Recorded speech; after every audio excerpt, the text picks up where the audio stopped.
Olá, aluno! Voltamos com a unidade 8 do Controle e Qualidade Farmacêutico e vamos falar hoje sobre as ferramentas da qualidade.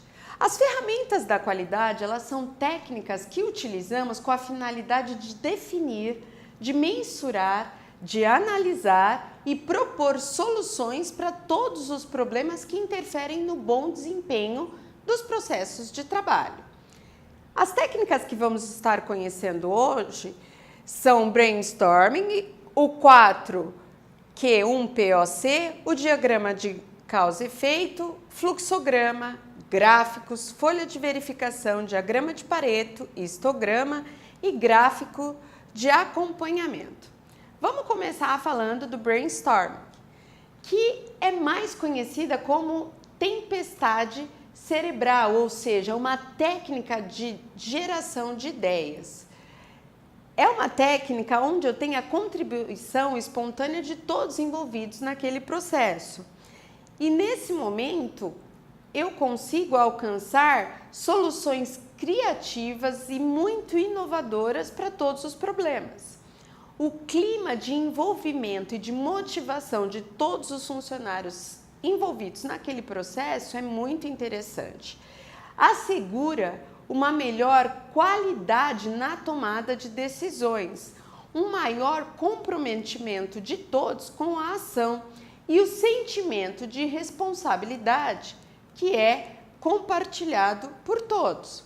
Todas as pessoas da empresa podem utilizar essa ferramenta devido à facilidade.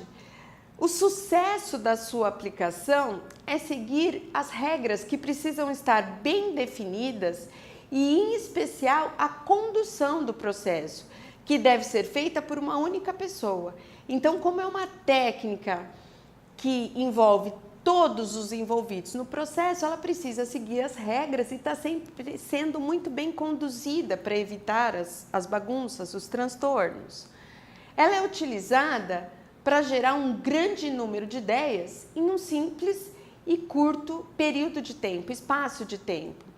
Pode ser aplicada em qualquer processo da solução de problema, mas ela é fundamental na identificação e na seleção das questões a serem tratadas na geração de soluções.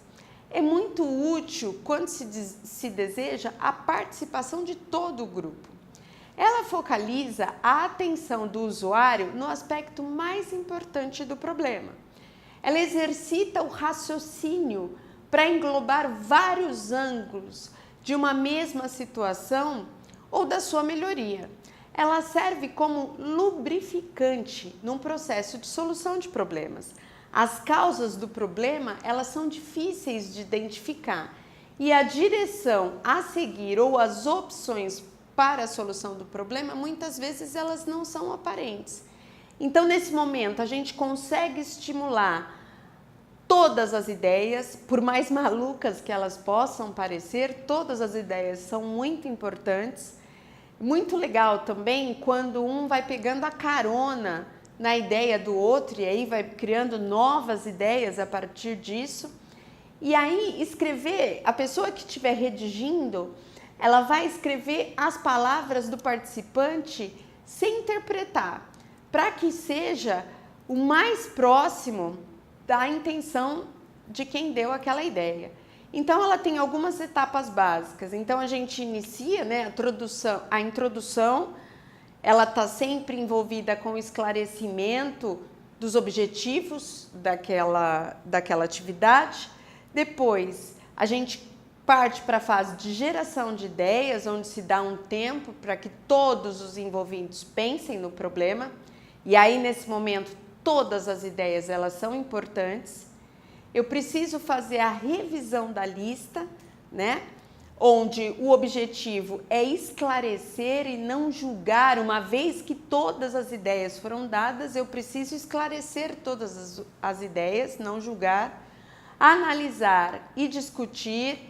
Ideias semelhantes, elas devem ser agrupadas, já ideias sem importâncias ou que são consideradas impossíveis devem ser descartadas e ordenar as ideias. Eu preciso solicitar que sejam analisadas as ideias que permaneceram na lista. e a votação deve ser usada apenas quando o consenso entre todos não conseguir ser alcançado. Agora vamos falar da técnica 4Q1POC. Acaba ficando esse monte de letra, número, um negócio meio confuso, né? Mas é uma ferramenta que serve para auxiliar no planejamento das ações que for desenvolver. E aí eu utilizo um quadro, que é o que a gente chama de quadro 4Q1POC. Tem ele desenhado lá no nosso material e aí vocês vão entender um pouquinho do que se trata esse quadro. Ele trata de uma ferramenta para planejar a implementação da solução, sendo elaborado em resposta a algumas questões. Por exemplo, o que? A primeira questão. Qual a ação que vai ser desenvolvida? Quando? Quando a ação vai ser realizada? Por quê? Por que foi definida essa solução? Onde? Onde a ação será desenvolvida? Como? Como a ação vai ser implementada? Quem? Quem será o responsável pela implantação? E quanto? Quanto de tempo será gasto para isso? Utilizando essa ferramenta, você visualiza a solução adequada de um problema, com possibilidades de acompanhamento e execução de uma ação. E aí, a gente consegue fazer o gráfico com o plano de ação, colocando a ação, o responsável geral e respondendo essas perguntas, eu consigo ter direitinho a ferramenta facilitando a idealização da solução de uma forma adequada. Uma outra ferramenta é o diagrama de causa e efeito, que é uma técnica que mostra a relação entre um efeito e as suas possíveis causas, que podem estar contribuindo para que ela ocorra. É construído com a aparência de uma espinha de peixe. Vale a pena atentar para a imagem que a gente tem no material. E aí, na cabeça do peixe a gente tem o problema e na espinha a gente tem todas as situações que podem ser os efeitos daquele problema, a causa daquele problema, né?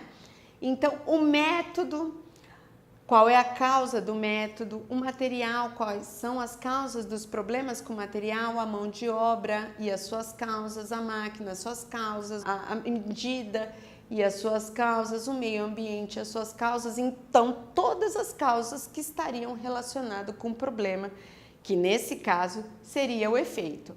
Então, para que eu uso essa técnica? Para visualizar as causas principais e secundárias de um problema, para ampliar a visão das possíveis causas de um problema e aí enriquecendo a sua análise e a identificação das soluções e para analisar processos em busca de melhoria.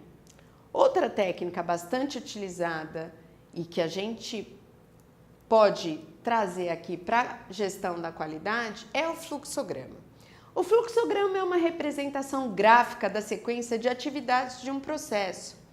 Mostra o que é realizado em cada etapa, os materiais e serviços que entram e saem do processo, as decisões que devem ser tomadas e também as pessoas que são envolvidas. E nesse momento eu consigo estabelecer a cadeia cliente-fornecedor.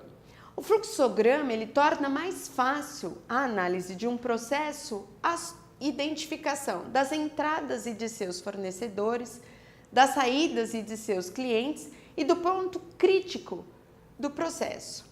Dessa forma, ele utiliza um conjunto de símbolos para representar as etapas do processo, as pessoas ou os processos envolvidos, a sequência das operações e a circulação dos dados e dos documentos.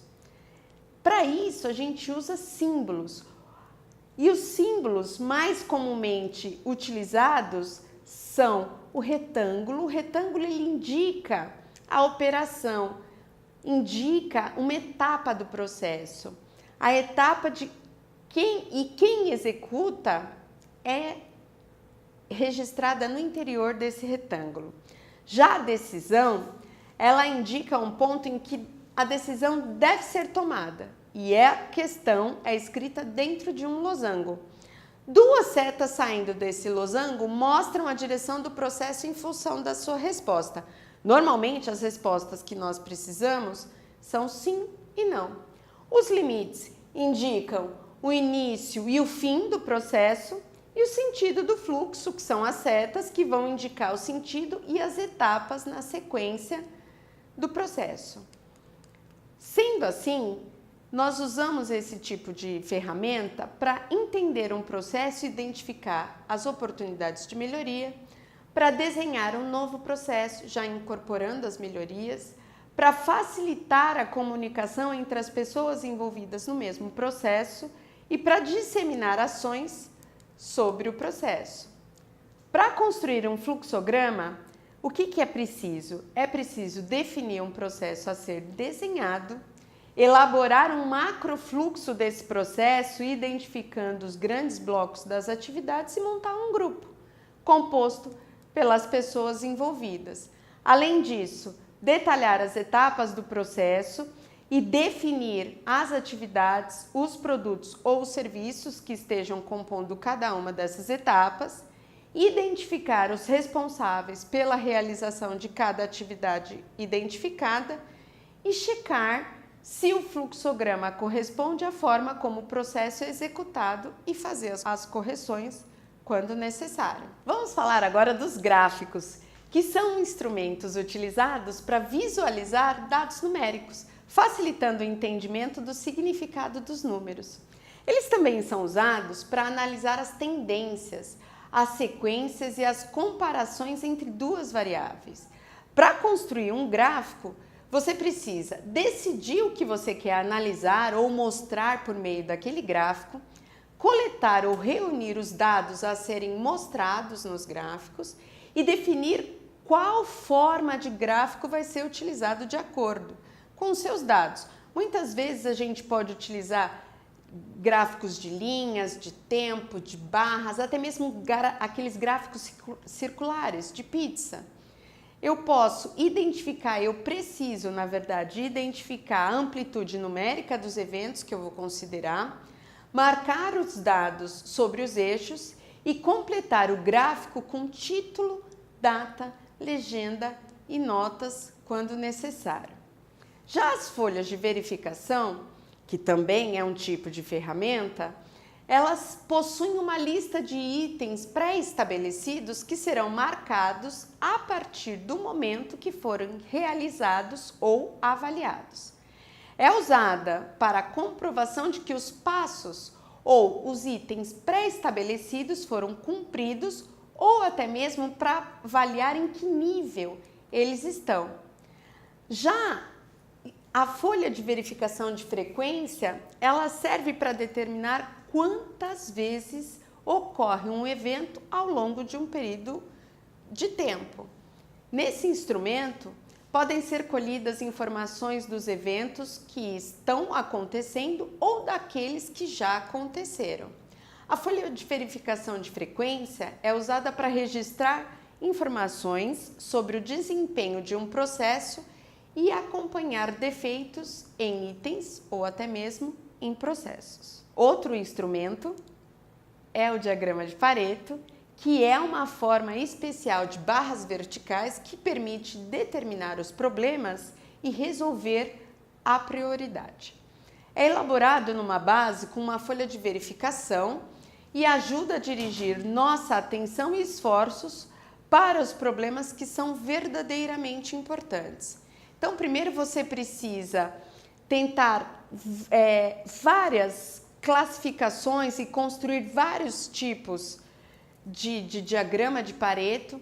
É indispensável que o item represente alta porcentagem e precisa-se usar o bom senso. Eventos mais frequentes ou de maior custo nem sempre são os mais importantes. Isso precisa ser levado muito em consideração na hora de montar o diagrama.